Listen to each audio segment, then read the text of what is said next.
Opa, voltamos do nosso rápido intervalo e sejam todos muito bem-vindos à sala Rio Solimões. Aqui nessa sala hoje, a gente vai falar vai ter a Luana, né, a Luana Lobão e o nosso Lula, grande amigo aí da comunidade. São as pessoas que vão estar presentes nessa sala, tudo bem? E dando início aqui, apresentar nossa querida Luana Lobão. Ela é Product Development Manager do INDT. Ela também é cofundadora e consultora de qualidade do Test and Play e atua no desenvolvimento de produtos digitais junto com startups locais e nacionais. É formada em computação e também é nossa querida organizadora do Agile in the Jungle e adora compartilhar conhecimentos e experiências. Luana, seja muito bem-vinda. Microfone é seu, palco é seu, vai lá e brilha. E aí, gente, tudo bem? Boa noite. Vamos conversar um pouquinho hoje sobre a importância da etapa de design e desenvolvimento de produto, tá? Vou passar aqui rapidamente. Bem brevemente, o Diogo já também me apresentou aí, mas, bom, meu nome é Luana Lobão, ali tem o LinkedIn, tem o Instagram também. Atualmente eu estou trabalhando no INDT, nesse time maravilhoso aí que se chama Byte.me. Eu ajudo ali como facilitadora, né, agilista, eu era Product Owner, eu virei Product Manager agora há pouco tempo. Na Test and Play é uma escola de teste de software, né, então eu sou a cofundadora e instrutora, trabalho ali também com a parte de conteúdo, e estou ajudando o time aqui da Agile in the Jungle na organização, aprendendo muito com esses agilistas maravilhosos que a gente tem aqui. E eu já trabalhei um pouquinho como membro ali da Fundação Estudar, trabalhava como mentora lá, já ajudei ali o Startup Wicked como mentora, e também já fui um pouquinho mais atuante ali na comunidade de startups aqui do Norte, né? Bom, sem mais delongas, eu queria setar um pouco a expectativa aqui com vocês, né? Para a gente alinhar a expectativa e ninguém ficar triste aqui. Eu não vou trazer verdades absolutas, eu vou falar sobre o que vem funcionando aqui para o meu time, para o nosso time aqui no NDT, o Byte.me. Estou muito, muito, muito longe de saber tudo, mas aprendi nessa jornada que a melhor coisa é trocar conhecimento, experimentar, aprender, testar, errar, e acerta de novo, experimenta, até fazer sentido ali para você e para o seu time. Então, estou longe de saber tudo, estou aqui para aprender também. E eu vou falar um pouquinho sobre o antes e depois, né, dessa minha jornada ali como PO, né, de perceber essa importância dessa atividade, né, dessa parte de design, dessa etapa de design na construção dos produtos que a gente trabalhava aqui no NDT, tá? E assim, eu sou formada em computação, né, como o Diogo comentou, eu vou falar muito sobre design e tudo mais, mas eu sou formada em computação. E eu aprendi as coisas que eu aprendi na jornada, tá? Então vamos lá. Então a gente tem dois momentos da Luana. A Luana QA, que já tinha uma experiência ali desde 2008, né, trabalhando como QA, né, teste, consultora, especializada ali em teste de software. E a Luana ficou inquieta em algum determinado momento ali na empresa e viu que existiam algumas oportunidades para trabalhar com outras atividades. E a atividade que estava ali, que eu estava querendo muito trabalhar, era a atividade de Product Owner, né, como PO. Então, a Luana, QA ali, experiente, né, segura, empoderada, passou a ser, né, a Luana PO. Só que uma coisa é você ser QA, trabalhar como time, outra coisa é você ser PO. Então, tem coisas que a gente aproveita, obviamente, da experiência que a gente teve, mas para a atividade de Product Owner, eu era um bebezinho, né? Era um bebezinho, sem experiência nenhuma, e por conta desse corpinho que eu tive que ganhar, a gente cometeu algumas falhas, ou enfim, a gente fez algumas coisas durante essa jornada, e que a gente foi aprendendo ao longo dela como melhorar isso, né? Então vamos lá. Práticas da Lulu Baby PO, né? Então, eu acabei de virar PO, né? Eu acho que não é fácil quando a gente vira PO, né? Já participei de alguns grupos aí, algumas conversas, sempre tem aquilo, cara, eu virei PO, Luana, e agora o que eu vou fazer? Eu falei, senta e vamos conversar, vamos chorar junto. Então vamos lá, práticas da Lulu Baby PO. A Lulu Baby PO não tinha nenhuma prática em negociação, nenhuma. A gente vai para uma reunião com o cliente ele quer o quê? Ele quer algo, ele quer coisa, ele quer atochar funcionalidade, né? Tem clientes que ele tem um pouco mais de noção sobre os usuários que ele tem, né? Ou seja, a gente, só setar um pouquinho de contexto também. A gente trabalha com projeto, né? Nós somos uma empresa projetizada ali no NDT. Sendo que algum desses nossos clientes que compram esses projetos ali com a gente, eles tinham produtos, né? Então, existia dentro desse cliente o papel da pessoa que era ali de engenharia de software, o papel da pessoa que já estava comunicando com o cliente dele para ajudar a gente com insights para construir o produto, né? E essas pessoas, às vezes, elas não se conversavam. Então, vinha algumas demandas para o time em que eu não conseguia entender eu não sabia dizer não, na verdade, né? Eu não entendia que a gente tem que ter uma experiência em negociação, que a gente tem que conversar com esse cliente, a gente tem que setar esse cliente para entender se ele realmente está atendendo o cliente, né, o usuário daquela plataforma que ele está usando. Então, eu não tinha isso. O que o cara pedia, o que o cliente pedia, eu já chegava para o meu gestor, preciso de mais gente, porque o cliente pediu mais isso, agora ele quer paralelizar essas duas entregas, eu tenho que dar um jeito aqui no meu time, vamos lá, time, vamos ver se a gente consegue entregar. Outra coisa, a gente rodava Scrum. Não estou falando mal do Scrum também, mas o Scrum, para esse ambiente de incerteza que a gente começou a atuar lá atrás, que era um ambiente ali com muita mudança o tempo todo, toda hora quebrava sprint, toda hora mudava a prioridade, toda hora tinha algum problema ali acontecendo que a gente tinha que resolver, o Scrum por si só ele não funcionou muito bem nesse momento. E a minha empresa toda, a gente rodava Scrum e tinha que rodar Scrum, e o Scrum tem que fazer acontecer, só que isso não funcionou muito bem, né? Aí a Lulu Baby PO também não tinha muita noção disso, né? E na hora de escrever as bonitas das histórias, ela começou lá com um padrãozinho que todo mundo seguia. Eu como usuário, né, quero fulano de tal. Eu como usuário quero resolver problema XYZ. Mas é como a Zapa falou agora há pouco, mas que usuário? A Luana não conversava com o usuário, ela não sabia que era um usuário. Ela conversava com o cliente que demandou o projeto da Luana. Mas o usuário daquela plataforma, a Luana não tinha acesso. E ela também não sabia que tinha que ter acesso. Backlog não colaborativo. Então, a Luana se trancava numa sala, depois fazia reunião com aquele cliente, coletava os requisitos, né? A Luana é de computação, tá? Então, ela aprendeu a coletar requisito, engenharia de requisito. Coletava aqueles requisitos, chegava com o time com aquela lista de coisas enormes para fazer, e tá aqui, gente, ó, a gente tem que entregar isso aqui. Né? Então, não era colaborativo, o time não compartilhava, não colaborava, não chegava, não tinha essa transparência de comigo ajustar e, de repente, fatiar um backlog, de repente a gente ver junto o que era mais fácil e que entregava mais valor, isso não acontecia, né? Era muito da Luana vir e fazer isso. Sem métrica de fluxo, Luana não sabia nem que era fluxo, quanto mais coletar métrica. Era o sprintzinho de 2 semanas, tinha lá uma listona de backlog para ser feita, e tinha um burn down lá no final do sprint que ele descia assim, né?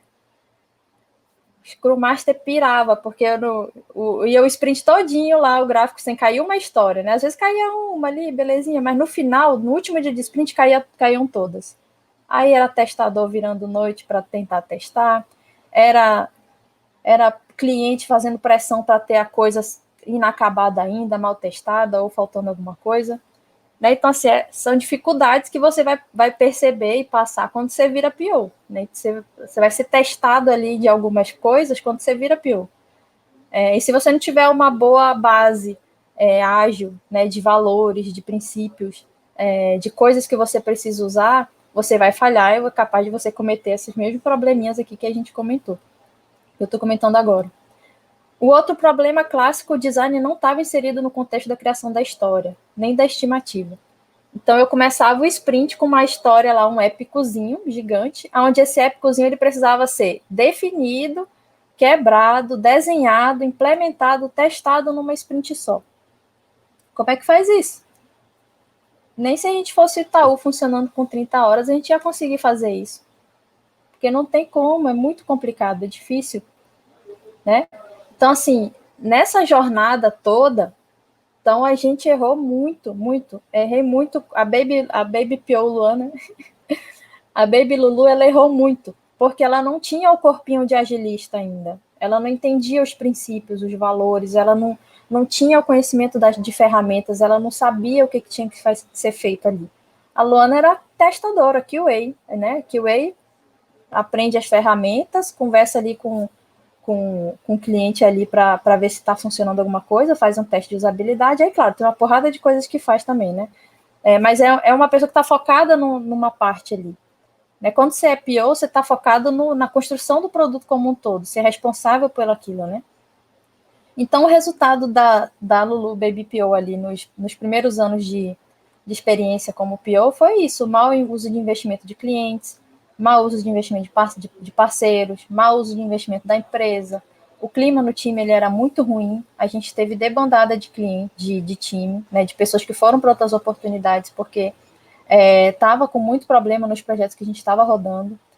Querendo ou não, um time ficava desmotivado, porque ele queria entregar, era um time bom, era um time grande, com pessoas sênior, mas não tinha uma definição de rotinha, né? Não tinha uma estradinha construída, né? Então era difícil a gente entregar valor se a pessoa que estava ali na frente e que dava o caminho, que era a PO, não tinha ainda o corpinho de agilista, né? Não estava, não entendia bem o como eu tinha que definir as coisas para colocar para o time desenvolver. Então era como a Zapa falou agora há pouco, né? Tarefeiro, né? Muita tarefa, muita engenharia, muito código, mas pouquíssima empatia. Pouquíssima empatia de entender o que o cliente vai querer, qual é a dor daquele usuário, né? Pouquíssimo ROI de entrega de valor para aquela pessoa, né? Então é total desonra para minha família, para minha vaca, para mim, desonra para todo mundo, porque realmente eram práticas que a gente não é tão óbvio quando a gente muda o papel assim, né? Mas aí, assim, esse é o grande tchan também de quem é agilista, de quem está começando a trabalhar nesse mundo maluco que muda o tempo todo. Você tem que parar e refletir. Você tem que parar, olhar para trás, refletir e ver o que está acontecendo. Então, tira aí, calça o chinelo e as sandálias da humildade, né? E ouvir, vai ler, vai conversar, vai ver com outras pessoas que são experientes também. Então, naquela época ali, a gente só sabia que a gente precisava fazer alguma coisa, a gente precisava mudar alguma coisa. Foi aí que, naquela época, a gente teve alguns anjinhos da guarda no NDT, vou citar nomes porque eu sou dessas.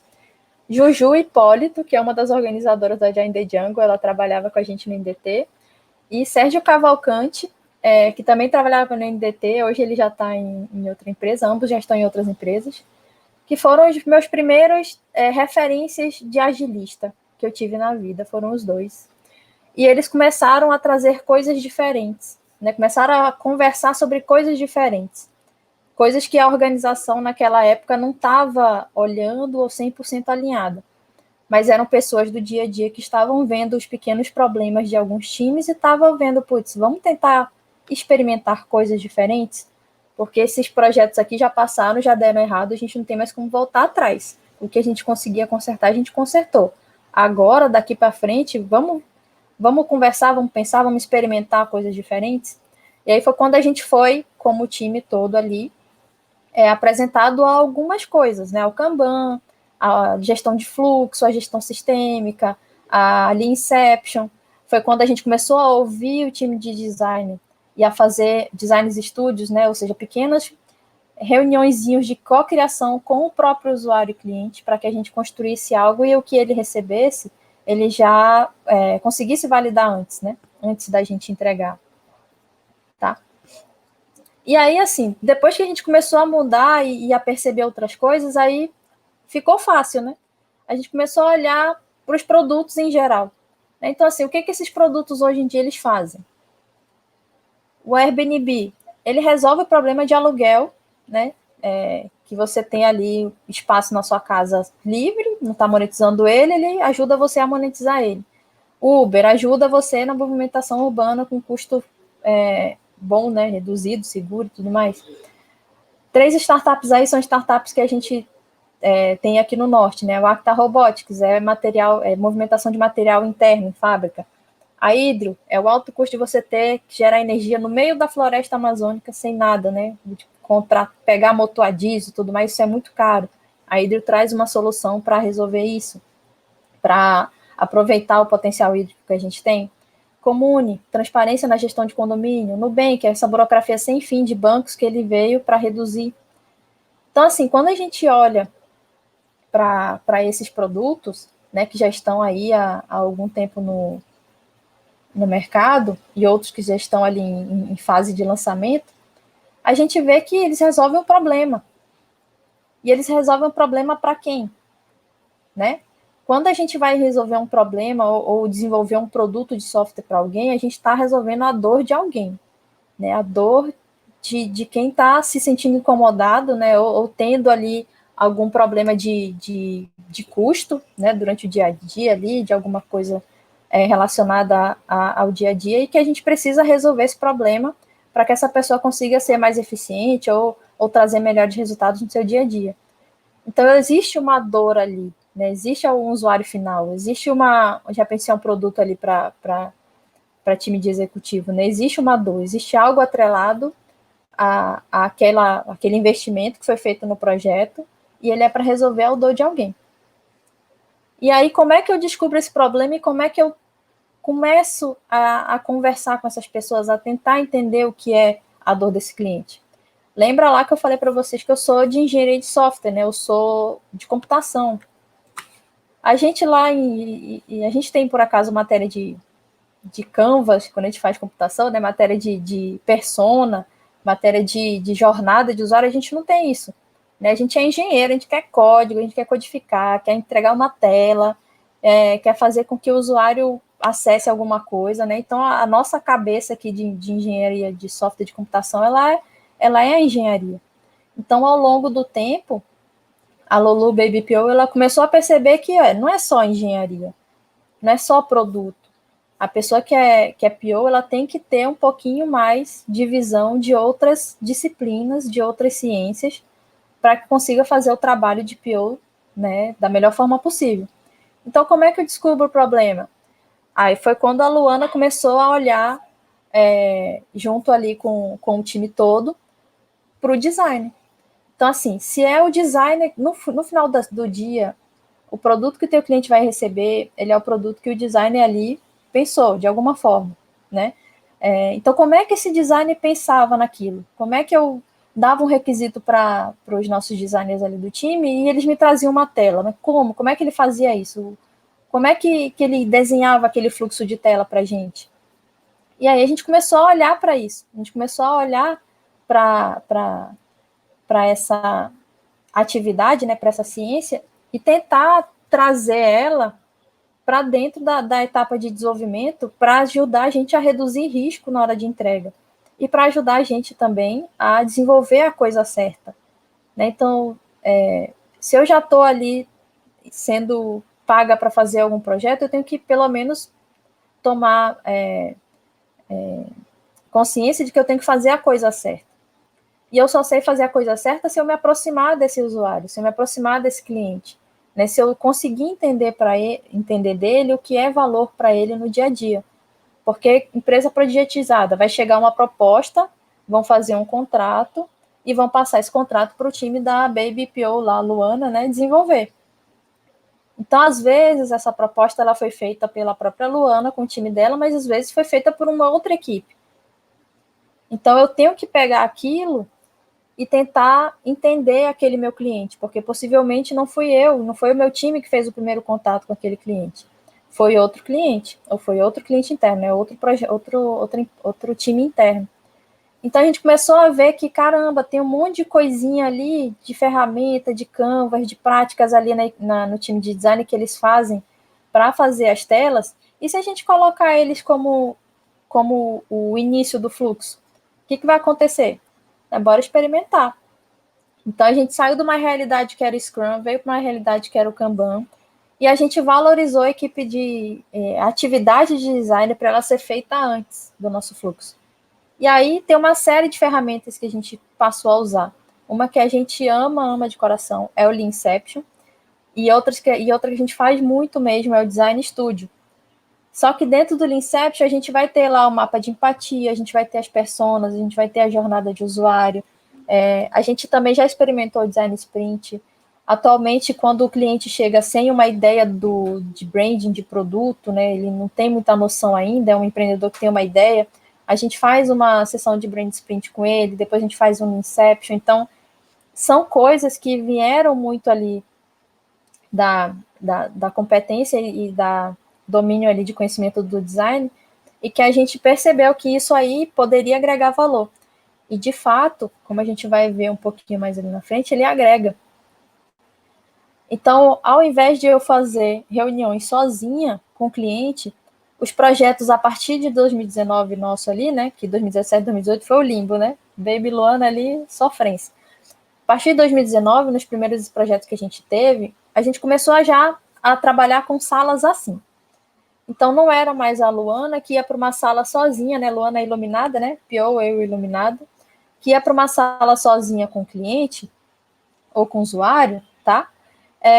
E chegava com um backlog também iluminado ali para o time. Acabou isso, não existe mais isso. A gente agora trabalha com fluxo de valor muito organizadinho ali no nosso Kanban. E qualquer reunião, tudo que a gente tem que fazer para definir estratégia de produto, alinhamento de produto, as features, as personas, enfim, tudo aquelas ferramentas de design que a gente conversou ali, a gente faz junto.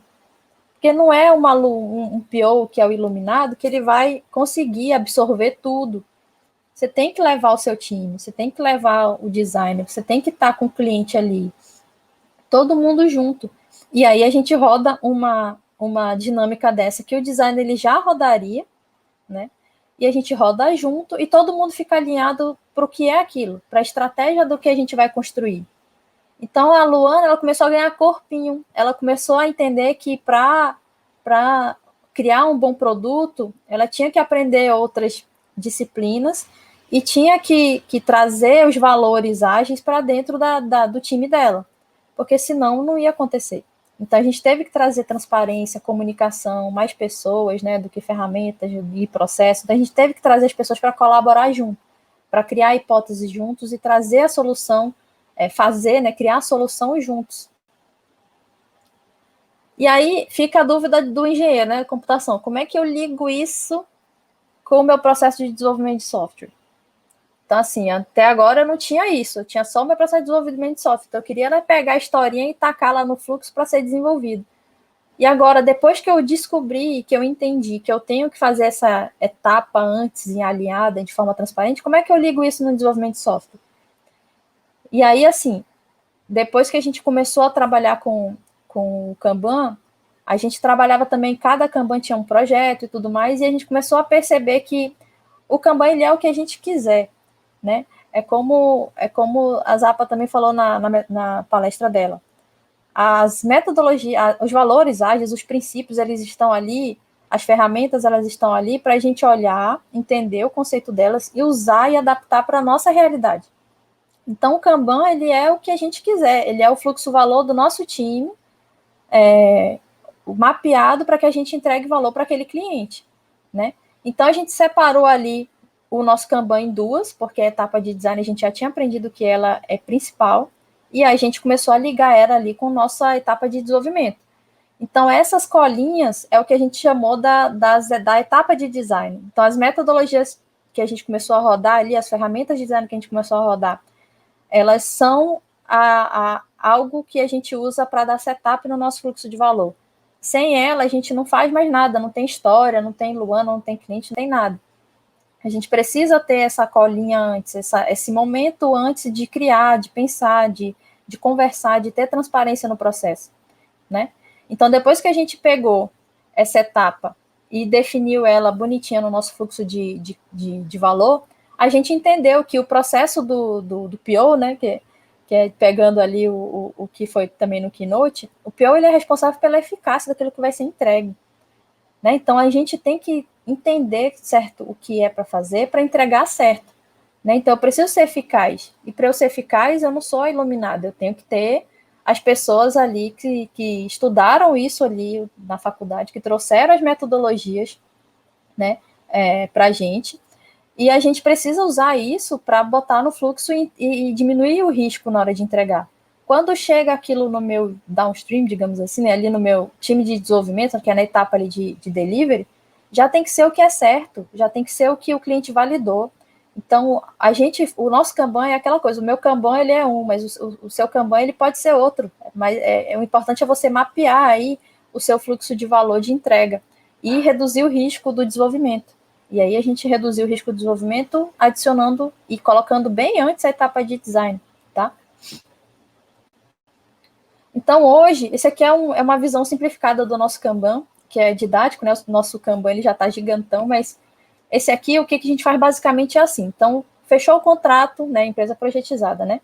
Fechou o contrato, tem uma proposta. A primeira coisa que a gente faz é matriz CSD. Eu leio o contrato de cabo a rabo com o meu time. Eles sabem custo, eles sabem pessoas que estavam definidas, eles sabem quem é o cliente, quem está pagando, qual é o usuário. Não tenho essa. Não tenho que esconder nada do time. A gente faz uma matriz CSD em cima do contrato, porque às vezes a gente não fomos nós que fizemos a estimativa. Um outro time fez. Então, a gente faz um kickoff com o cliente, já atacando na cara dele a matriz CSD. E, às vezes, esse kickoff, ele já roda ali um Leanception, dependendo do tamanho do problema que a gente está ali na mão. A gente já roda um Leanception, que é para alinhar esse cliente com a gente e com um roadmap que faça sentido para ele, porque nem sempre as features que foram combinadas na proposta, né, às vezes a proposta demora para ser aceita ou aprovada, o cliente pode ter mudado de ideia já. Então, a gente faz esse alinhamento inicial, que é para a gente calibrar e setar a expectativa dele e a expectativa nossa também, porque a gente está preocupado com a eficácia. Se na Leanception ou na matriz CSD a gente perceber que o contrato está errado, que de repente tem novas features, isso é outro problema. O que não pode é eu seguir um contrato, eu fechar o olho aqui para o meu cliente, ó, tu me pagou para fazer isso, eu vou fazer isso. Então, não é para a gente fazer isso. O problema do contrato é outro. É questão de conversar com esse cliente, alinhar o que ele quer e depois faz um aditivo, faz um outro contrato, diminui um MVP, troca prioridades que ele botou ali naquele contrato para algo que a gente saiu ali da Leanception junto, do alinhamento. Então, a gente não tem que ter esse medo, né? Baby Luana tinha. Luana, hoje em dia, não tem esse medo. Ela quer mesmo é alinhar com o cara, se mudou, a gente muda. A gente precisa ser eficaz, porque está sendo gasto dinheiro, está tendo o meu time investido nisso, meu time está parando para investir tempo nesse negócio, e a gente tem que fazer com que eles entreguem a coisa certa, né? O contrato, o dinheiro a gente vê e vai aparecer. Se o cliente quer aquilo, ele vai entender, tá? Então, a gente começou a botar essas colinhas no início do fluxo, e ali na etapa de preparação, a gente tem um protótipo, Design Studio. E, Luana, tu chama o teu cliente para desenhar? A Luana chama o cliente para desenhar. A gente desenha junto. Ou a gente faz um benchmark, ou a gente desenha junto, ou ele manda numa mesma reunião no Miro, né? Porque agora está tudo remoto, a gente faz no Miro e ele manda prints do que ele quer ver, e a gente cria junto. Depois que a gente faz isso, eu valido esse protótipo com ele, e aí sim eu escrevo a história e coloco ali no fluxo de valor para o meu time desenvolver. Então, percebe que tem um fluxozinho antes, né? E aí, chegou ali no downstream, gente, desenvolver. A gente já vai entregar o que ele quer, porque a gente já validou com ele. Tendo algum ajustezinho a mais, tudo bem, acontece. Isso aí é tranquilo também, não tem problema.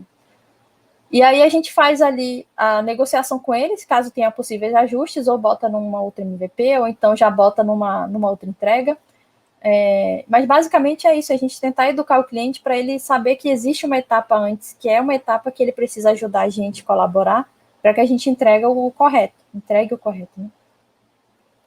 Então, depois que a gente passou a fazer isso, o time todo já participava das reuniões, a gente tinha um alinhamento com todo mundo que estava envolvido no projeto, desde o início, né, de prazo, escopo, de tudo. A gente tinha o time todo com liberdade para fatiar as histórias, para definir, para falar, Luana, esse fatiamento ainda está grande, vamos reduzir um pouquinho, aí vamos. Tinha horas que o time, Luana, é melhor a gente fazer isso aqui primeiro. Eu falo, não é melhor não, porque o que entrega valor para o cliente é esse daqui. Se a gente fizer esse agora, a gente está fazendo tarefa, a gente está sendo tarefeiro. Então, é uma coisa que é colaborativa, né? Já está numa ferramenta colaborativa. O time tem 100% de autonomia no backlog, no roadmap de produto com esse cliente. A gente já consegue trabalhar e definir prazo com esse cliente. Então, o cliente chega, eu quero para ontem, mas para ontem não dá. Para ontem eu consigo te entregar isso aqui. Isso aqui é um pequenininho que é esse metadinho aqui que vai te ajudar nesse teu problema específico. E aí, na outra semana, eu te entrego a outra coisinha. Porque como a gente trabalha com Kanban também, é fluxo contínuo. Toda semana, se quem dirá, sei lá, de 2 em 2 dias, 3 em 3 dias, a gente já tem alguma coisa lá em homologação para ele testar, né? E o review, que antigamente a Babylona fazia só ela e o cliente, ou às vezes já levava, tinha um dia específico para aquele review, né? A Luana agora faz review toda semana. Então, toda semana já tem conversa com esse cliente e já faz review com ele, já mostra, já diz que entregou, já manda um e-mail. Então, as coisas ficaram um pouquinho mais rápido, um pouquinho mais ágeis ali, né? Um pouquinho mais eficazes, né? Porque a gente já está entregando aquilo que, assim, ele validou, ele já viu o que ele já está esperando aquilo que a gente vai entregar. E se tiver algum ajuste, não tem problema. Antigamente era o medo danado de ter ajuste, né? Quebra sprint, planeja sprint de novo. Hoje não tem isso, né? A gente no nosso fluxo de valor não tem problema. A gente está ali para atender o cliente, ele que está pagando, né? Ele quer trazer uma solução para o mercado, ele que está querendo resolver um problema do mercado. É nossa obrigação fazer com que o nosso fluxo de valor entregue valor para ele, né? É por isso que o nome é fluxo de valor. E é valor para ele, né? Não é valor para a gente. E quanto mais a gente entrega, mais feedback rápido a gente recebe, coleta e dá tempo de ajustar. Antigamente, a gente esperava o projeto acabar para, tá acabando, tá dando problema, não está entregando nada, o cliente não está satisfeito, e eu demorava muito para entregar. Hoje não, hoje a gente já entrega rápido, né? E aí depois que a gente começou a criar esse corpinho e, assim, o designer foi realmente o grande eureka aqui, porque se não fosse a gente colocar essa etapa lá no início e fazer todo esse elemento lá no início, a gente não iria ter o sucesso que a gente vem tendo e que, obviamente, a gente tem muita coisa para aprender ainda, mas pelo menos o fluxozinho já está um pouco mais redondo, né? O time já tem segurança de rodar o fluxo e o cliente ele já está percebendo o valor. Então, de lá para cá, os nossos NPS eles aumentaram muito, né? De 8 a 9. Aqui são alguns relatos de clientes nossos que a gente vem tendo aí ao longo dos anos, né? Então, assim, são feedbacks que para a gente eles são tudo, porque a gente percebe que muita coisa ali que a gente ajustou ali atrás melhorou muito o nosso dia a dia, a nossa vida. Você chegar e co-criar com o seu cliente, fazer o cara desenhar no Miro, chamar ele para uma reunião ali, mandar ele desenhar mesmo e ele desenhar e ele querer participar, é outra conversa, sabe? É outra coisa, muda muito a forma de conexão do time, né, com esse produto, né, com esse projeto que a gente está desenvolvendo. Então, esses NPS, esses comentários, isso ajudou muito. E tudo isso foi por conta do processo de design sim. Então, você que é PO, aprenda design sim, vá estudar um pouquinho, entenda o que é persona, mapa de empatia, a matriz SD, vá fazer ali um Leancept, porque dentro do Leancept tem uma porradinha de coisinhas ali que são interessantes, sabe? Vai estudar Product Design, sabe? Entende, você tem que entender isso, né? Então, a Lulu, que era a Baby Lulu, que chegou só com uma skill de engenharia para ser PO, agora ela já tem a skill de design para ser PO. Não é que ela vai desenhar a tela, não é isso, mas ela vai entender, ela vai usar as ferramentas que o designer usa para entender melhor aquela persona, aquele cliente, né, aquele business. E aí agora a Lulu vai precisar de um corpinho a mais, que é o cargo que eu tô agora, né, que é o cargo de agora, que agora eu sou manager. Então eu vou ter que ter agora o corpinho a mais, que é o corpinho do negócio, o corpinho da estratégia. E aí, possivelmente, isso vai dar uma outra palestra, porque eu ainda vou errar muito. meu time que me ajude, e os gerentes ali, as sêniores da empresa que eu estou trabalhando, que me ajudem. Mas com certeza eu ainda vou errar nessa jornada de gerente e eu vou aprender alguma outra coisa ali que vai fazer com que o time continue sendo eficaz, né? Mas essa primeira coisa virou PO, engenharia de software é bacana, mas vai aprender design também. Você precisa valorizar essa etapa no início do seu fluxo para você reduzir o risco do que você vai entregar e para você entregar a coisa certa, né? Criar empatia com quem vai usar aquilo que você está entregando. E aí voltamos para o princípio. A gente precisa olhar os valores e os princípios, né, do Manifesto Ágil. Né? Indivíduos, interações, colaboração com o cliente, software funcionando, né? Responder a mudanças. Então, assim, quando eu chamo meu cliente para trabalhar e para fazer e rodar uma técnica comigo, criar hipótese de solução comigo, a gente está colaborando como time. Eu estou esquecendo que ele tem lá um roadmap de produto, eu estou interagindo com ele, estou conversando com ele, né? Consenso sobre escopo, sobre prazo, beleza, eu tenho que entregar a coisa certa. Se o meu contrato lá está dizendo que o prazo é menor, ou o objeto do contrato está escopo XYZ e o cliente não quer mais o XYZ, ele quer o A, B e o Y, não tem problema, a gente ajusta o contrato. O que a gente não pode é pegar um contrato e atochar aquilo para o cliente, sendo que não é mais aquilo que gera valor para ele. Né? As coisas levam tempo até aprovar projeto, né? Leva um tempo, o cliente muda, o mercado muda, tudo muda. É muito VUCA esse negócio, né? Tudo. Daqui a pouco a gente já está conversando sobre outra coisa aqui, porque muda muito rápido. Entrega contínua, gera valor e confiança, o teu cliente vai ver. Então, você fazer uma etapa de upstream onde tu entrega o protótipo da tela para ele validar, e daqui a pouquinho já vem a tela implementada, pô, isso entrega muito valor para o cara. É muito melhor do que ele ficar 2 semanas sem ver nada no sprint, entendeu? E aquilo ali, não rotule, né? Não é o design, não é a PO, não é o QA, não é o desenvolvedor, a gente é um time. Então, o time todo ele tem que estar na mesma energia. A gente tem que colaborar como um time para facilitar o desenvolvimento, colaborar como um time para fazer o trabalho do design bom, colaborar como um time para fazer o trabalho do PO também ser bom, ajudar no teste, porque geralmente a gente às vezes tem 3 devs, né? Um designer, um tester, né? E aí quando afunila a coisa no teste, parece que some, ninguém quer testar. E isso é uma coisa que a gente também, depois que virou Kanban, o time todo testa já. Então, a gente precisa interagir mais, né? Mudar o escopo, para mim, é a melhor coisa que tem, porque aí eu não sou obrigada a entregar para o cara aquilo que ele não quer, e o NPS vai ser de 8 a 9, com certeza. Então, para mim, eu não tenho mais medo. Baby Lulu tinha medo de mudança de escopo, era terrível, mas Lulu PO hoje em dia não tem mais, Lulu gerente menos ainda. Pode mudar, não tem problema, mas você vai entender que engenharia de software existe esse fluxo aqui que a gente precisa fazer, né? Não é pastelaria, né? Então eu seto essa transparência com o meu cliente, mostro para ele que eu sou confiável, ele mostra para mim que ele é confiável, a gente confia um no outro e entrega. Ah, tem cliente que isso não vai acontecer, não tem problema, vai ser a exceção. A grande maioria vai entrar no game e ele vai ser o que a gente chama do porquinho lá, né? Ele vai ser alguém que se compromete contigo, porque ele quer o resultado. Hoje em dia, ninguém mais está com tempo de perder dinheiro num projeto que não vai levar a nada, não. Então, você tem que trazer transparência para o seu cliente, para que ele também te ajude e tenha a oportunidade de colaborar com o teu time e com o desenvolvimento, né? Então, seja transparente com o seu time, seja franco com o seu parceiro, com o seu gestor, com a sua empresa, seja franco.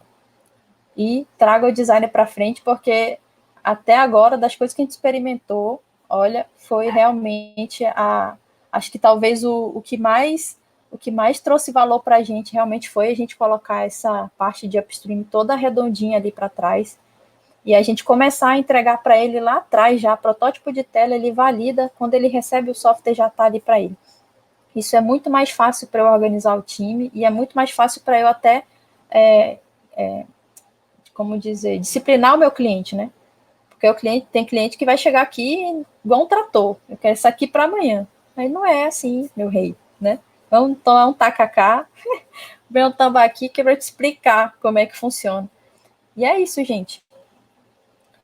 Diquinhas de livro, eu nem sei como é que tá o tempo aqui, pelo amor de Deus, não é que eu não tenha passado, mas algumas diquinhas de livros para vocês começarem a pensar. Então, se você é PO ou quer ser PO ou tá perdido aí igual a Baby Lu lá atrás, dá uma parada, respira, conversa com o seu designer, leia um pouquinho sobre coisas, aprenda ferramentas de colaborativas, porque isso vai trazer valor para você, tá? E para o teu time também.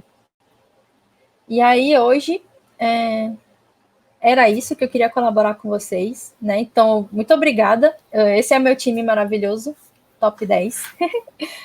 E a gente está aqui para colaborar, para experimentar e o que vocês puderem trazer de insights aí para ajudar a Lulu aqui e o nosso time Byteman pode chegar, tá? A gente adora aprender. Boa, muito bom, Lu. Realmente, colaboração é a essência de tudo, né? Então, em todos os níveis, todas as esferas, desde cliente até time. Lu, infelizmente estourou o time box. Eu vou incentivar aqui o pessoal que teve suas dúvidas, mandou pergunta, vão para a área de networking, procurem a Lu, ela vai estar lá interagindo com o pessoal. E é isso. Lu, mais uma vez, muito obrigado. Arrasou. Beleza. Foi sensacional. E vamos lá, galera. Obrigada, dando continuidade. Boa. Dando continuidade aqui, vamos fazer um intervalo de 3 minutinhos. Quem quiser ir lá na área de network, no nosso roda de bate-papo, com certeza a Lu vai estar lá. Mas vamos aproveitar também para esticar um pouco as pernas, pegar uma aguinha e daqui a 3 minutos a gente está de volta com o Lula.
Tô mudo, foi mal, a vida é isso.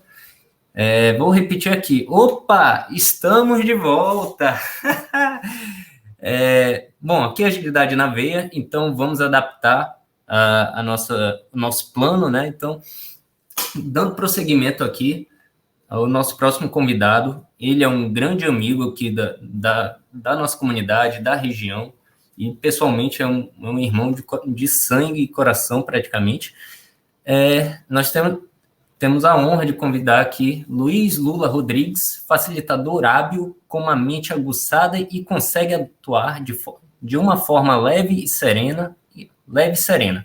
Já coordenou projetos de software para o mercado financeiro, é apaixonado pela comunidade ágil, é atuante em discussões abertas, além de palestrante e voluntário em grandes eventos. Segue fortemente valores e princípios que norteiam sua vida profissional e pessoal.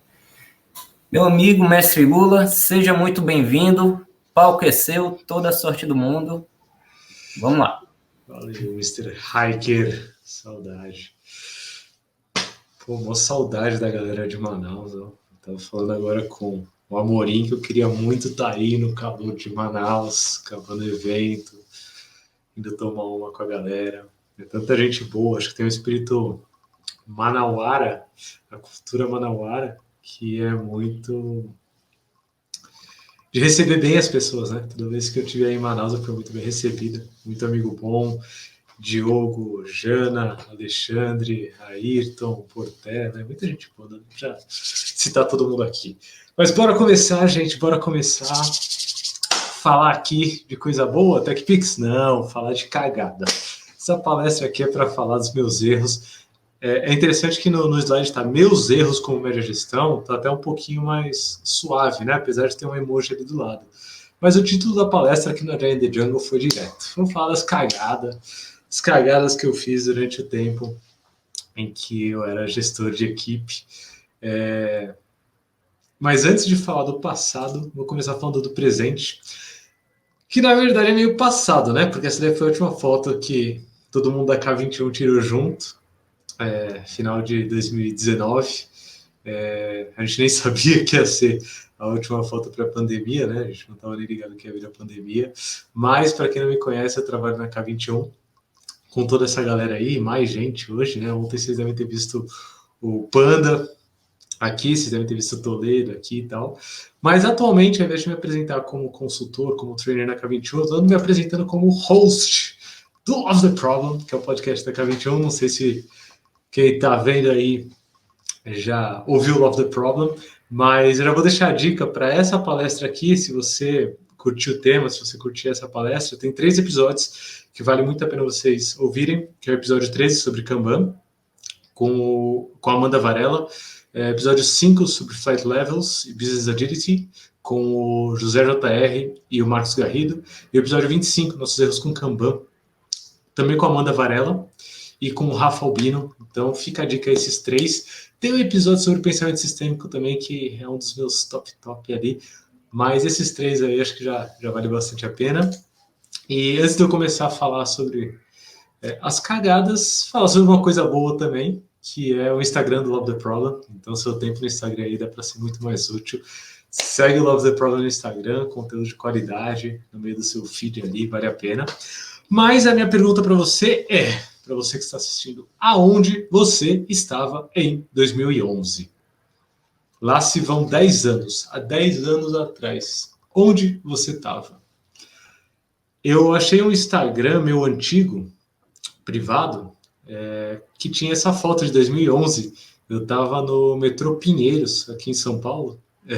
Tirei foto das eternas escadas rolantes. E provavelmente eu estava indo para algum cliente, resolver algum problema, coisa assim. Mas o meu dia a dia, em 2011, 2012, tem muito a ver com essa foto, assim, né? Eu trabalhava em uma equipe desenvolvendo software, e nessa foto já dá para começar a perceber o cheirinho estranho no ar, assim, né?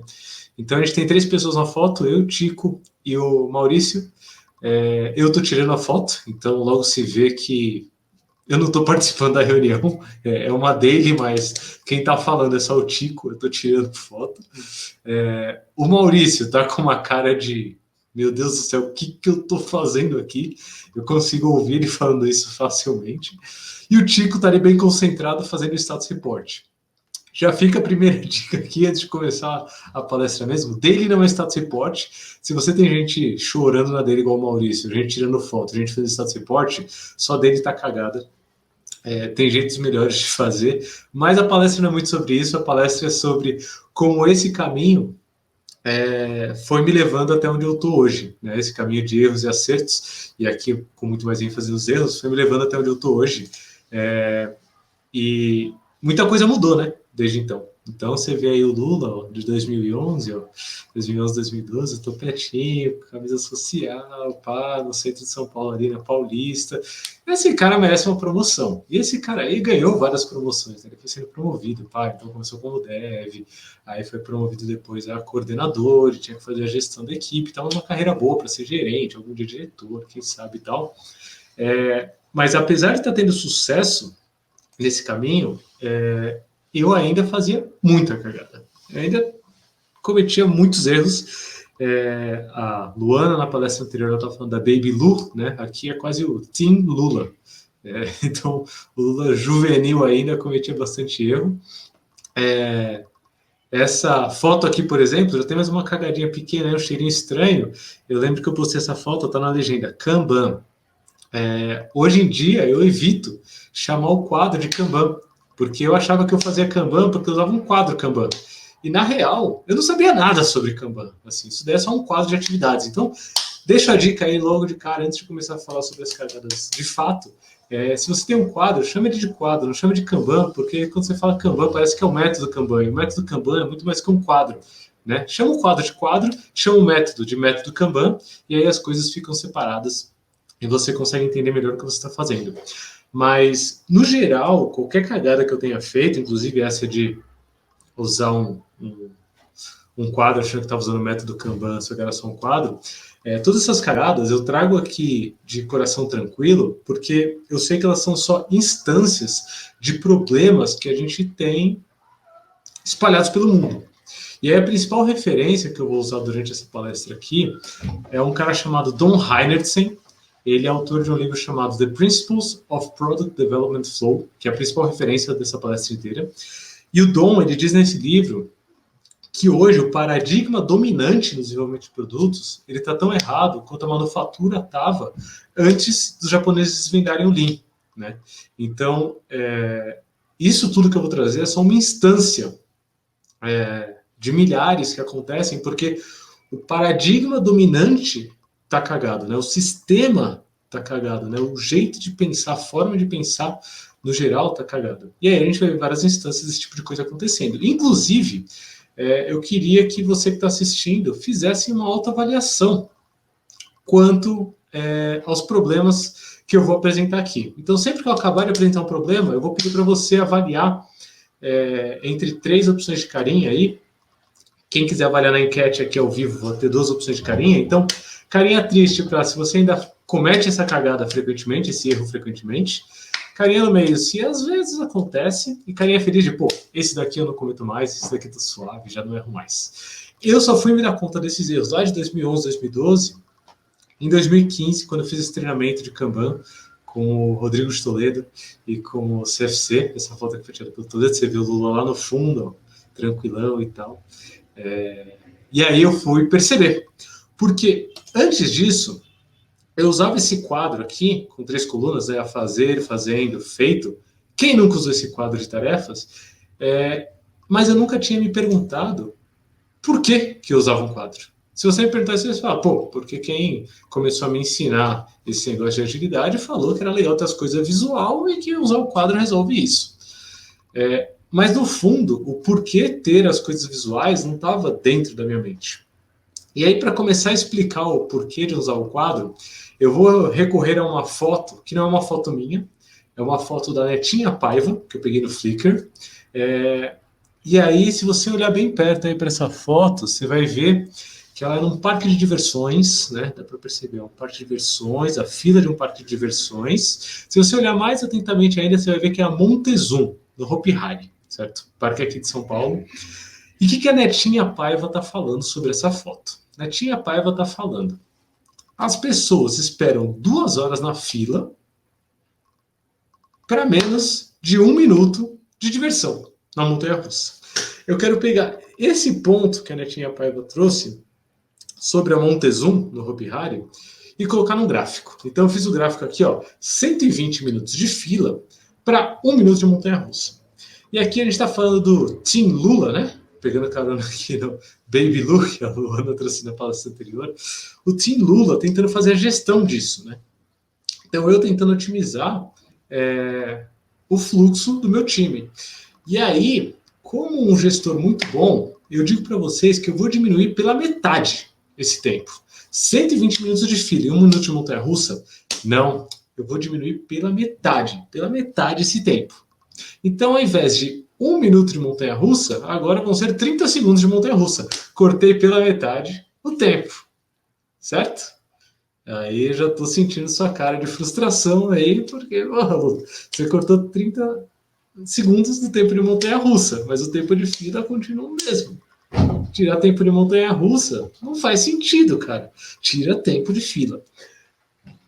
No exemplo do parque de diversões, com a foto da Netinha Paiva, isso fica bem claro. Acho que qualquer um consegue entender que não faz o menor sentido tirar metade do tempo da montanha-russa. Mas se a gente leva para o nosso dia a dia, desenvolvimento de software, desenvolvimento de produtos, quando a entrega está atrasada, certo? Quando tem alguma coisa ali que está atrasando, o que a pessoa que é uma liderança, o que a pessoa que é uma gestora ali geralmente faz? Eu vou contar o que eu fazia. Tá? Se tem alguma coisa que a gente precisa entregar e está atrasado, o que eu fazia era trabalhar mais, work harder, né? Eu virava à noite, eu não tenho foto de eu virando à noite, porque a gente estava desenvolvendo software, né? Então, sentava com a galera, virava à noite, hora extra. Eu lembro que eu trabalhava em frente a uma padaria famosa aqui de São Paulo.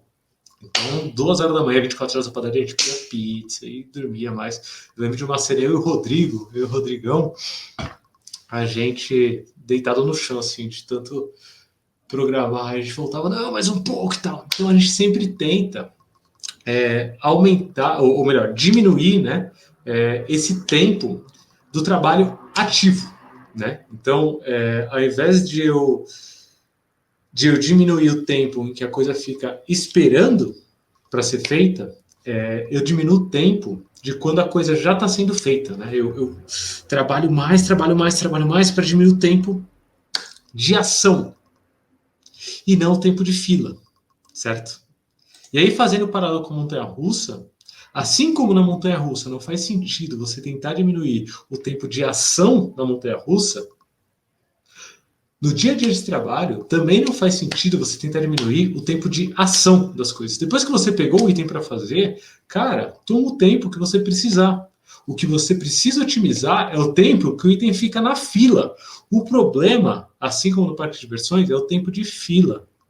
Não o tempo em que você fica ativo com a coisa. Fazer hora extra, se matar, virar à noite, não vai resolver. Porque o vilão é a fila. Certo? Filas são a principal causa de baixa performance.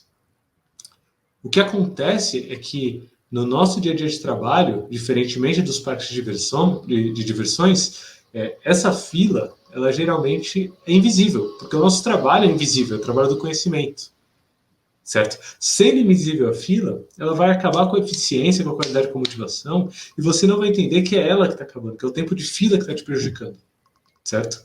A principal utilidade de um quadro deveria ser você gerir essas filas. Se você for olhar para esse quadro que eu usava lá em 2011, 2012, esse quadro ele não tem visão nenhuma de fila. O que tem nesse quadro é um monte de tarefa abarrotada no to-do, ali, você vê que está uma em cima da outra. Eu tenho a gestão do trabalho ativo, do tempo de montanha-russa, não faz sentido, porque o vilão está no tempo de fila, e eu tenho a vaidade ali da quantidade de tarefas que a gente entregou. O nome disso é tarefismo. A gente está orgulhoso de estar trabalhando em 3 coisas ao mesmo tempo e de estar botando um monte de coisa em feito, ao custo de noite sem dormir, ao custo de hora extra, ao custo de pizza de madrugada, certo? Então, a dica para você que ainda sofre com isso de não enxergar a sua fila para otimizar o tempo de fila e não o tempo ativo, a dica é você enxergar o trabalho. E dá para fazer isso bem fácil. A minha sugestão é vocês, enquanto time, levantarem o estoque de tudo com que vocês já se comprometeram. Então, galera, com o que a gente já se comprometeu?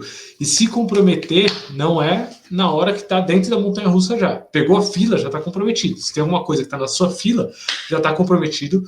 Põe isso tudo visível, assim, né? Abre aí um slice.tools. Faz aí um brainstorm, joga tudo e separa em qual fase que tá cada um desses itens, certo? Então, nesse fluxo aqui, por exemplo, é o fluxo de contratos, tem 3 itens ali que estão ainda na fase de elaborando, um item que está revisando, 6 itens que estão em assinando e um monte de item arquivando e 2 feitos, certo? Dentro de cada uma dessas fases, separa o que já entrou e está ativo mesmo, tipo, tem alguém elaborando de fato, ou o que está esperando para ser elaborado, certo? Revisão, a mesma coisa, o que está revisando de fato e o que está esperando para ser revisado. Assinando, a mesma coisa, o que está assinando de fato e o que está esperando para ser assinado. E já acabou a revisão. Então, separa o que não é trabalho ativo do que é trabalho ativo, certo? E a partir daí você vai ver que entre cada estado de ação, ou seja, que alguém está fazendo alguma coisa mesmo do trabalho, existe um estado de espera, existe uma fila, certo? Então, aguardando elaboração, elaborando, aguardando revisão, revisando, aguardando assinatura, assinando, certo? Se as filas forem invisíveis no seu fluxo, se você não conseguir olhar para o seu quadro e ver as filas, não vai ter nenhum tipo de predador natural para conseguir mantê-las sob controle. E aí o tempo de fila vai ser cada vez maior. Então eu quero que você pegue agora, abre aí um notepad, ou põe no chat mesmo, ou põe no papel, o quanto hoje você ainda gerencia o trabalho ativo, o que cada um do seu time está fazendo, mais do que gerencia as filas de trabalho. Se você ainda faz muito isso, põe uma carinha triste.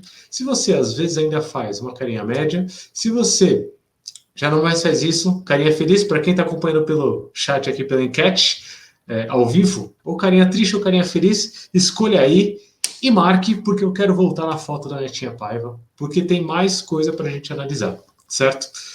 Porque o problema não foi resolvido. Foi que ia cortar pela metade, eu cortei pela metade o tempo de montanha-russa, não é isso que a gente quer gerenciar a fila, né? Esse foi o primeiro aprendizado ali que a gente teve sobre o erro de não visualizar as filas, então a gente quer cortar a fila.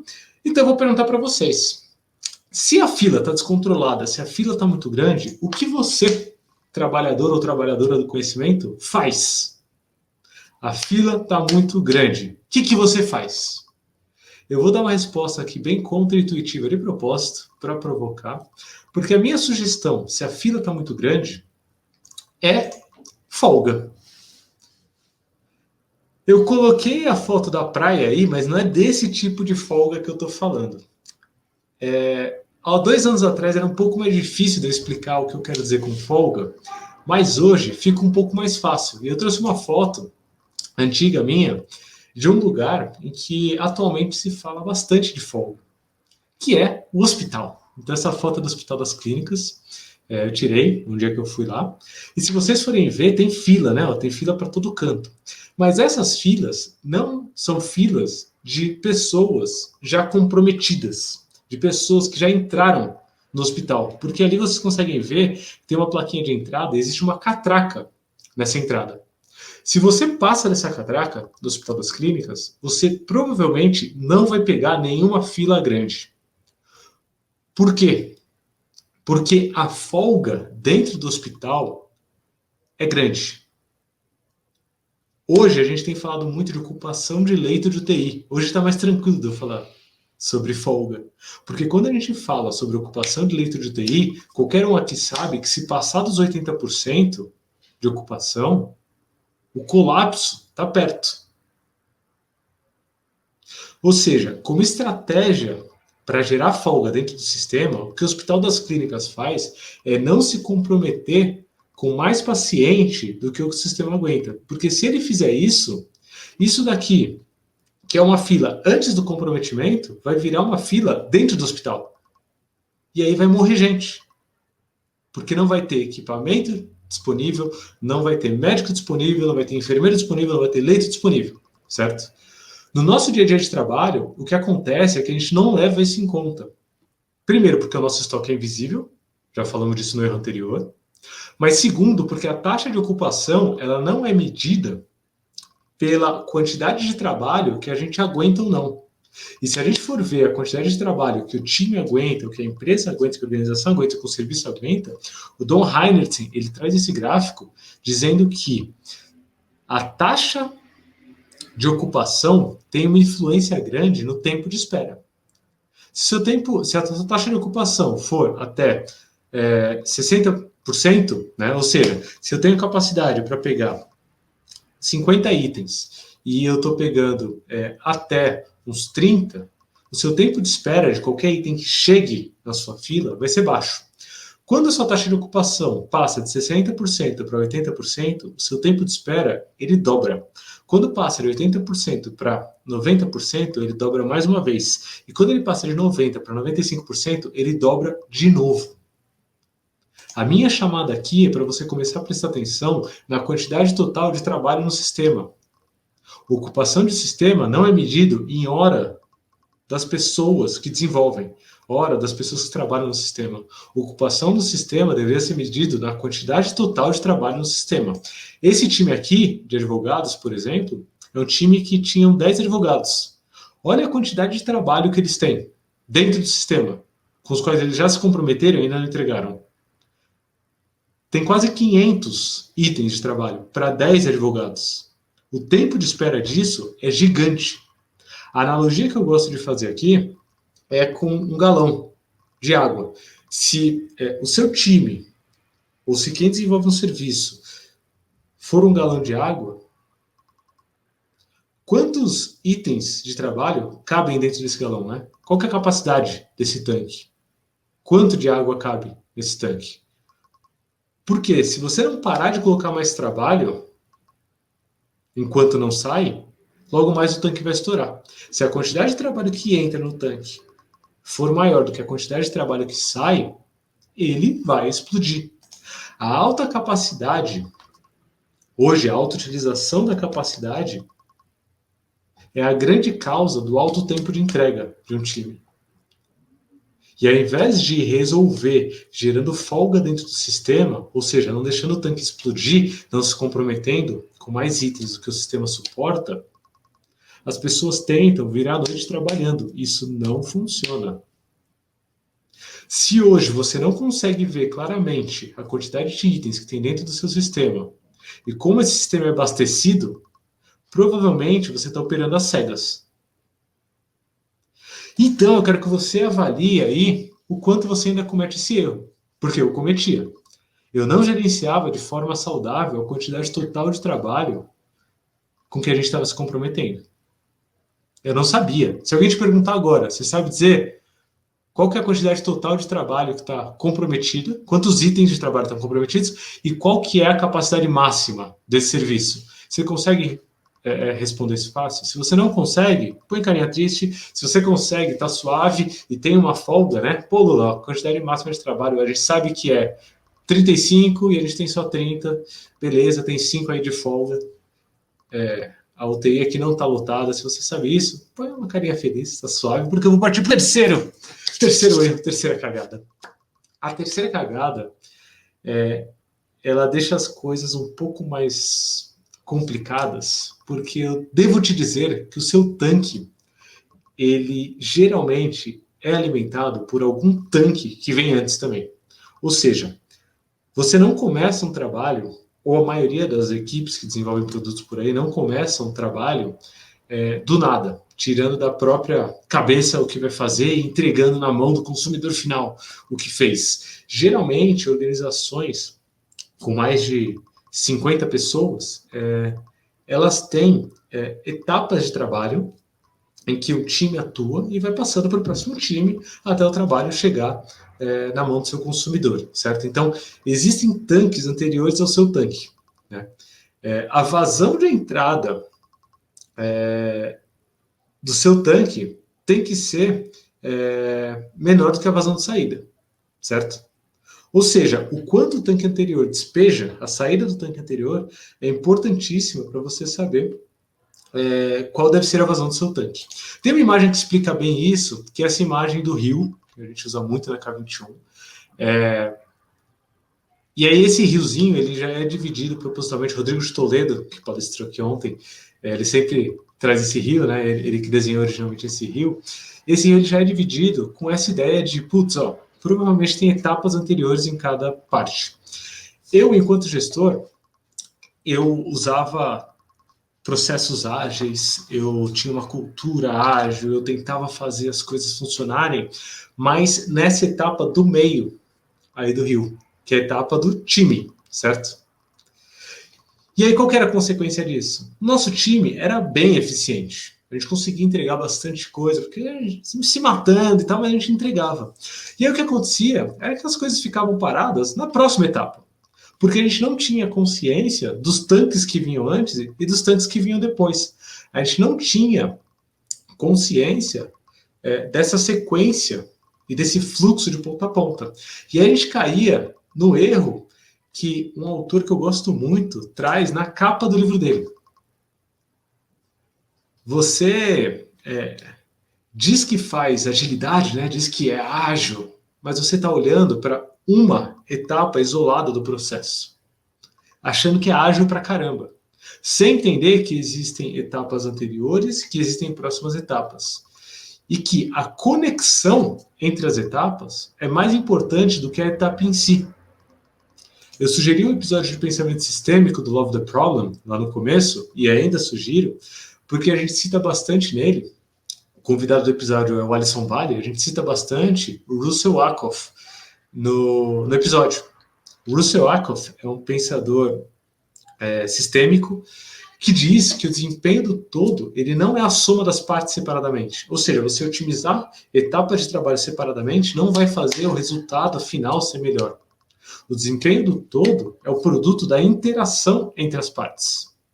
E aí eu quero saber de você o quanto hoje você ainda se preocupa mais com a parte, mais com o seu time, do que com as conexões entre seu time e os demais. Porque se você está mais preocupado com o seu time do que com a conexão entre seu time e os demais, provavelmente você está fazendo uma otimização local. E não necessariamente otimizar essa parte chamada seu time vai fazer o todo performar melhor. Você devia estar focando muito mais na interação entre o seu time e os demais para fazer esse rio fluir. A referência que eu trouxe lá, a capa do livro, é do Klaus Leopold. Inclusive tem a versão em português do livro Repensando a Agilidade, traduzido pelo José J.R. e a Paula Vianney. Recomendo muito, muito, muito a leitura desse livro. É um livro bem tranquilinho de ler, bem digerível, assim, eu li em 2 dias. Inclusive está bem avaliado aqui na Amazon.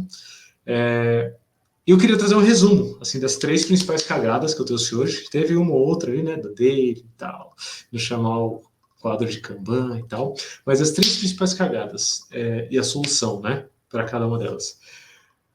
Gerencia o trabalho que está na fila mais do que cada um está fazendo. Não gerencia trabalho ativo, gerencia trabalho que está na fila. Gerencia a quantidade de trabalho com a qual o seu time se compromete. O seu serviço se compromete. Gerencia as conexões do seu time com os demais muito mais do que o seu time em si. Acredita, as pessoas conseguem se organizar dentro do seu time. As conexões são o ponto principal de alavancagem. Se você fizer isso, talvez sobre tempo para você conseguir fazer o que eu, Rodrigo e Maurício estamos fazendo aqui, que é criar. A gente estava criando uma arquitetura aqui, inclusive bem maneira, com post-it na parede e tal. E é isso que cada trabalhador do conhecimento deveria estar fazendo. Criar. A gente é trabalhador criativo. O trabalho de cada pessoa que é liderada por alguém, dentro desse contexto de trabalho criativo, o trabalho dessa pessoa que é liderada é criar. Sistemas que são bem geridos são terreno fértil para a criatividade. Se o seu sistema não gerencia bem filas, se o seu sistema não olha mais para filas do que para o trabalho ativo, se o seu sistema não olha a capacidade do sistema para criar folga, se o seu sistema não olha a interação entre as partes as quais ele é conectado, o que vai acontecer é que você não vai ter terreno fértil para a criatividade. E aí, se o trabalhador do conhecimento não conseguir exercer a criatividade em um ambiente de trabalho, pode botar fé. Em algum tempo ele vai mudar de ambiente. todas essas cagadas que eu cometi com média gestão me fizeram ver que o problema era mais embaixo, que eu precisava aprender muito mais. E que lá, onde eu estava, eu não tinha ainda a capacidade e habilidade para fazer o que eu precisava fazer, para gerir melhor esse sistema, gerir melhor essa equipe. Então, eu acabei saindo, depois de um tempo eu entrei na K21, aqui é a foto do ano que eu entrei na K21, 2016, e na K21 eu fui aprendendo muito mais sobre tudo isso. Hoje eu sou feliz por fazer isso em clientes e fazer isso dentro da K21 mesmo. Em 2019 eu virei Kanban Trainer oficialmente lá no Canadá, uma friaca. Quem está em São Paulo acha que está frio, lá estava menos 20. E hoje eu busco divulgar muito disso, tanto em conexão com comunidades tão boas quanto o Agile in the Jungle, a comunidade de Manaus no geral, a comunidade do Norte, quanto pelo Love the Problem, nosso podcast, que também tem como host Pandinha, que palestrou ontem. E essa obra do Don Heinertsen, que é a principal fonte para essa palestra, gerou também um outro podcast, um spin-off do Love the Problem, que se chama Segue o Flow, que é um podcast patrocinado pela Objective Solutions e pela K21, em que a gente vai lendo capítulo a capítulo do Flow, esse livro do Don Heinertsen, e vai digerindo ele um pouco mais, que é um livro denso, é um livro que está em inglês. Então, se você curtiu a palestra, vale a pena ouvir também o podcast Segue o Flow, comigo, Danilo Garcia e Guilherme Guitch. E eu venho Love the Problem também toda semana, episódio novo. Amanhã tem episódio do Xadrez Corporativo. Me segue nas redes sociais, Twitter, @LulaCode. Eu não sou bom de LinkedIn, eu não respondo geralmente LinkedIn porque, sei lá, eu demoro para abrir, eu demoro para ver. No Instagram, eu também tenho uma conta, mas o Twitter é o canal, o Twitter é o rolê. No Instagram, segue o @LoveTheProblem, que vale mais a pena. Eu acho que era isso que eu tinha para trazer, tomara que vocês tenham curtido aí. Não sei se foi. Boa, Lulinha. Quem nunca, né? Acho que essa é a principal pergunta. Quem não? Exatamente. Eu acho que o ponto aqui é justamente esse de, cara, para a gente chegar num nível ali, a gente precisa passar por esses erros, por essas cagadas, que é justamente isso que vai fazer que a gente tenha a carcaça forte ali, né? Para aguentar o dia a dia. Boa. Alexandre, a gente tem pergunta aí? Acho que temos tempo para pergunta. Peguei ele desprevenido. Vamos lá. Bom, o Eduardo perguntou aqui: quem controla o estoque desses itens dentro da organização? A equipe pode realizar essa gestão? Edu, a equipe deve realizar essa gestão. E aí tem vários níveis, né? Tem o nível mais micro e tem o nível mais macro. Vê em qual nível você consegue atuar e controla esse estoque no nível que tiver na sua mão, certo? Por que eu estou falando mais micro e mais macro? Eu não consigo controlar o estoque da empresa inteira que eu estava, assim, eu não conseguia, era impossível. Mas o estoque do meu time, eu conseguia controlar. E ter visibilidade do estoque do time que vinha depois do meu, eu também conseguia controlar, para tentar equilibrar isso. Então eu recomendo muito a cada time controlar o seu estoque, lembrando que controlar estoque significa olhar a quantidade de itens com os quais você já se comprometeu e ainda não entregou. Ou que o próximo time já se comprometeu e ainda não entregou. Ou que o time anterior já se comprometeu e ainda não entregou. Se esse estoque tiver maior do que deveria, aí é colapso, né? Igual a UTI atualmente, né? Se o estoque da UTI tiver maior do que deveria, entra em colapso. Então, gerencia isso, Edu. Se você tiver algum poder em algum nível, gerencia no nível que você tem poder. Boa. Outra pergunta também do Eduardo. Eu não sei se é o mesmo, mas talvez seja. Quais métricas e ou formas que temos de medir o sistema para entender as conexões e, com isso, entender e gerir sistemas a fim de gerar folgas? Boa, vamos lá. Eu vou falar aqui muito de métrica de eficiência, tá, Edu? Mas é importante você olhar as métricas de eficácia. Qual que é a divisão entre eficiência e eficácia? Eficácia é para você saber se você está fazendo o que deveria ser feito, certo? Por que eu estou começando pelas métricas de eficácia? Aqui, antes de falar das eficiências, que é o que eu vou aprofundar. Porque se você estiver fazendo alguma coisa que é inútil, é melhor você nem fazer. Nem tenta otimizar esse sistema. Só expurga isso do seu sistema, certo? Mas eu vou aprofundar aqui na de eficiência, que acho que tem bastante a ver com fluxo, né, que é o tema. Então, quando você fala de eficiência, eu acho que vale muito a pena você começar levantando a quantidade de itens. E aí, quando você levantar a quantidade de itens, não levanta misturando todo tipo de trabalho. Levanta a quantidade de itens do tipo, por exemplo, funcionalidades. Quantos itens do tipo funcionalidade a gente tem atualmente e quantos itens a gente aguenta pegar em paralelo? Bugs, quantos itens a gente tem e quantos a gente aguenta pegar em paralelo? Então, quantidade de itens atual e a quantidade de itens máxima, certo? Essa é uma primeira métrica.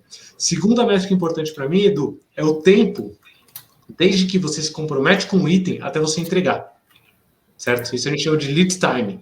Então, para cada item, mede quando entrou e quando saiu. Data início e data fim. O Panda tem uma palestra muito boa sobre isso, inclusive. Data início e data fim desse item.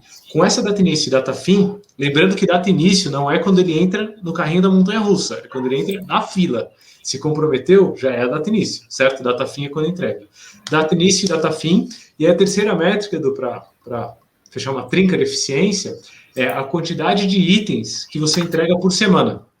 Então, essa semana, quantas funcionalidades a gente entregou? 2. Quantos bugs? 2. Então, vai marcando isso para você chegar a um certo equilíbrio. Se você conseguir manter o seu estoque abaixo do máximo, se você conseguir medir o início e fim das coisas, e se você conseguir saber mais ou menos quantos itens você entrega por período de tempo, a chance de você ter que vir à noite trabalhando, a chance de você ter que fazer hora extra, de você ter um burnout, da sua equipe estar estressada, é muito menor, certo? Então, essa trinca. Boa, Lu, muitíssimo obrigado pela participação, cara, foi palestra incrível, acho que falar dos nossos erros, das nossas experiências é fundamental, e eu tenho que te agradecer, obrigado mesmo, e é isso. Valeu vocês pelo convite, ano que vem a gente tá aí, hein? Ano que vem, ó, aquela passagem que eu tive que cancelar para Manaus, ó, ela vai acontecer. Vai acontecer, Vacina in the Jungle. Vacina in the Jungle, para todo mundo. Ansiosa também para voltar em Manaus. Muito obrigada, Lula. Valeu. Bora pro Open Space. Tem Open Space agora? O que a gente vai ter agora é sorteio. Sorteio. Bora pro sorteio, então. Opa, mas depois podemos ir pro Open Space, hein? Fica a dica. Valeu, galera. Valeu, Linha. Vamos lá, pessoal. A hora mais esperada, né, do evento, hora de prêmios. Hoje a gente conseguiu vários prêmios aí muito legal, muito interessante, que com certeza vão ajudar na carreira de qualquer pessoa. E como vai funcionar? A gente vai mostrar aqui no slide quais são os prêmios e o sorteio ele vai acontecer no chat da sala. Então, o resultado vai sair também no chat da sala. Os ganhadores vão receber um e-mail da organização pedindo alguns dados para a gente poder mandar o prêmio e também avisando o que nós vamos fazer com os dados, para quem a gente vai compartilhar. Tudo bem? Então, vamos lá. O primeiro livro, Fan Retrospectives, né, escrito aí pelo nosso amigo Paulo Caroli. Tainá Preparado. Também. Exatamente, Tainá Caetano. E o sorteio vai acontecer agora. E é só para quem está na sala. Tudo bem, galera? Está na sala. Estamos sorteando o livro. Rufem os tambores aí. Vamos lá. Está me deixando ansiosa. 3, 2, 1. Ou eu rufo o tambor, ou eu conto. E o vencedor, a vencedora é... Lívia Fernanda Lobão de Araújo. Boa, Lívia. Parabéns. A gente vai estar mandando e-mail para você. Vamos lá para o segundo sorteio. Um livro também da Caroli.org, né, nosso amigo Paulo Caroli, Lean Inception, como alinhar pessoas e construir o produto certo. Vamos lá, produção, Já preparar. tá valendo. Preparado, é agora. Mais um. Aproveitar agradecendo Carole pelos prêmios. Vamos agradecendo. Apenas um escolhido, uma escolhida. Quem será? Gente, temos bastante participantes. 2, 1. Vencedor é Bruna Cristina da Cunha. Parabéns, Bruna. Boa, Bruna. Próximo sorteio, treinamento Lean Inception remota. Pode ver A gente pode ganhar esse também, Diogo? Eu quero. Então, eu também quero. Fica a dica. Aí, Dando aí o prêmio. Será que a gente pode vamos lá, mudar produção, liberar o próximo sorteio aí. Agora, 3, 2, 1. Eu quero esse. Tem gente já pedindo aqui esse. Os mais... Boa sorte a todos.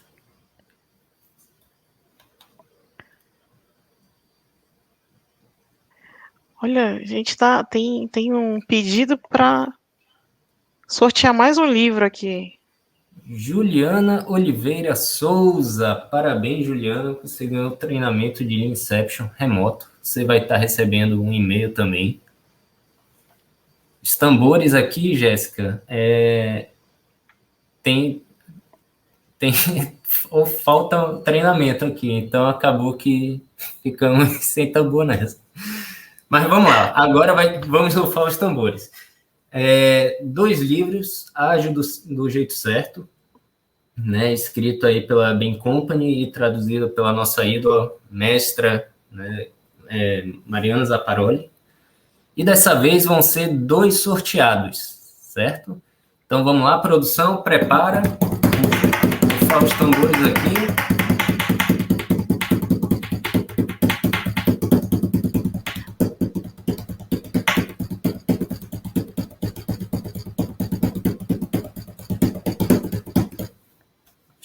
A gente pode fazer o som pela boca, né? Só pra... Bem, eu não tenho muito aqui. 3, 2, 1. E o vencedor é Daniela Oliveira e Lucas Brende de Oliveira Lourenço. Parabéns, Dani e Lu. Vocês vão receber e-mails também. Vamos lá, que... Diogo, pode falar, gente. Tem mais um, acabamos de receber mais um prêmio aqui para ser sorteado com o Lula. Ele já a gente vai colocar aqui para a gente sortear, reinventando as organizações. Essa daí eu vou querer mais, hein, Lula? Vou querer. Vamos seguir aqui. Responder a mudança é mais do que seguir o plano, né? Em algum lugar está escrito isso aí, a gente só segue. Vamos lá, próximo livro, Sprint a Sprint, certo? Da Mari Proviciato e Paulo Caroli, né? Prefácio da Annelise Grip. Vamos lá, produção, prepara aí. Qual é o melhor? Tem que ver, né? Qual é o melhor? Se é o pela boca ou é por bater na mesa. A gente já fez como lições aprendidas. A gente tá fazendo sinoplastia.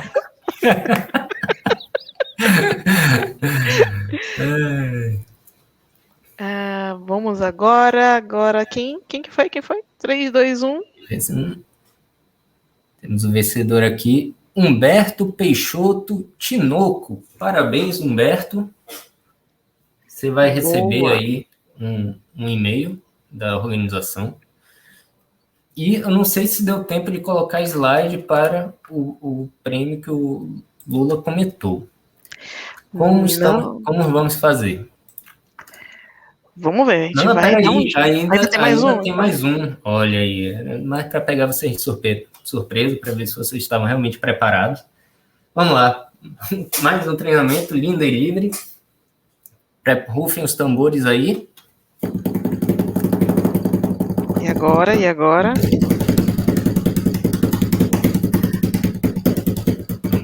Vamos lá.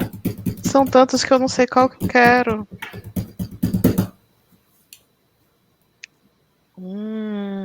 Saiu mês passado.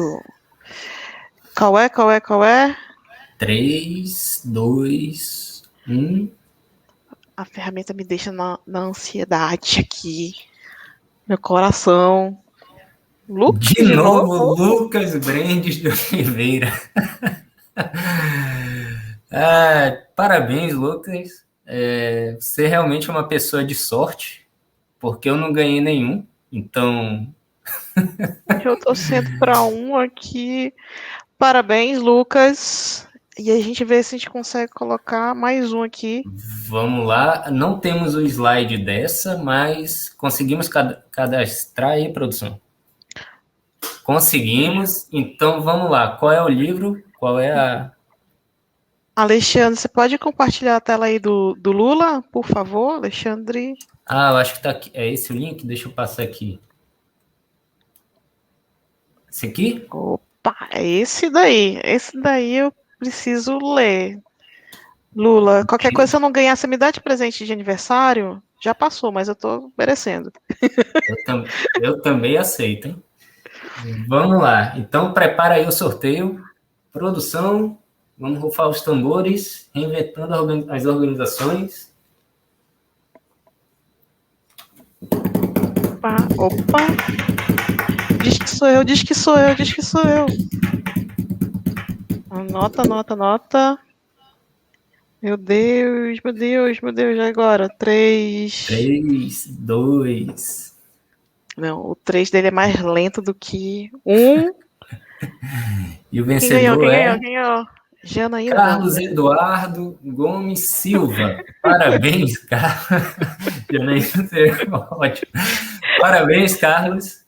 Você vai estar também recebendo um e-mail aí com os próximos passos. E é isso, pessoal. Antes de finalizar o evento, deixa eu compartilhar de novo aqui a tela. Tá mostrando? Tá, não tá?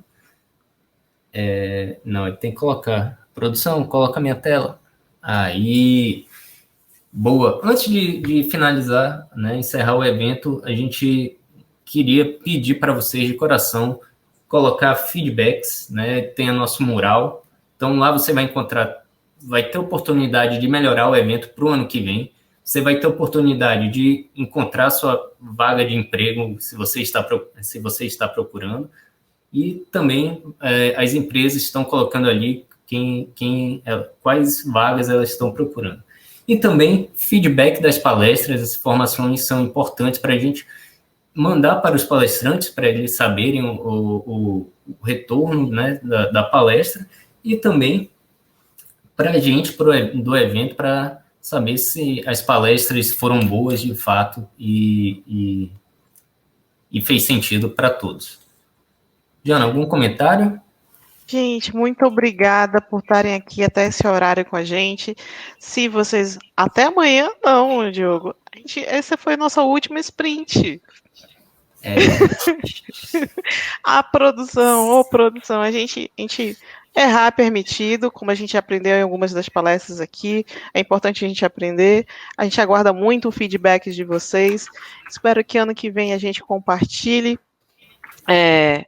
tudo mais. Queria ver os demais organizadores aqui também, Luana, Júlia, Medeiros, Alexandre, só para a gente fechar aqui com aquele abraço virtual.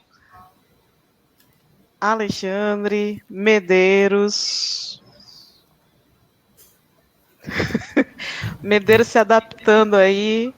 Júlia. Medeiros está à luz de vela, cara. Quebrou o carro aí que a luz foi embora. Fez a transmissão no 4G, Medeiros, aí salvou, hein? Muito bem.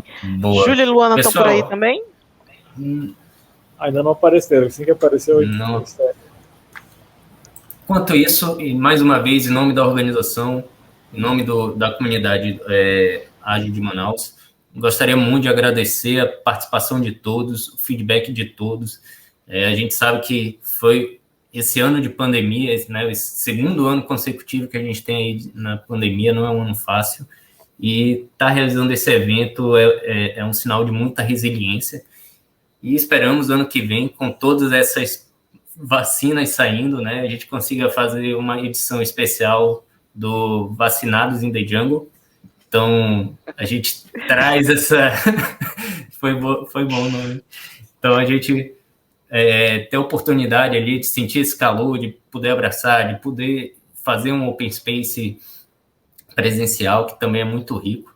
E provavelmente a gente ainda vai ficar um pouquinho aí nas nossas rodas de conversas, né, na área de network. Quem tiver vontade e tiver afim, chega lá com a gente e a gente vai trocar mais ideias. Tudo bem?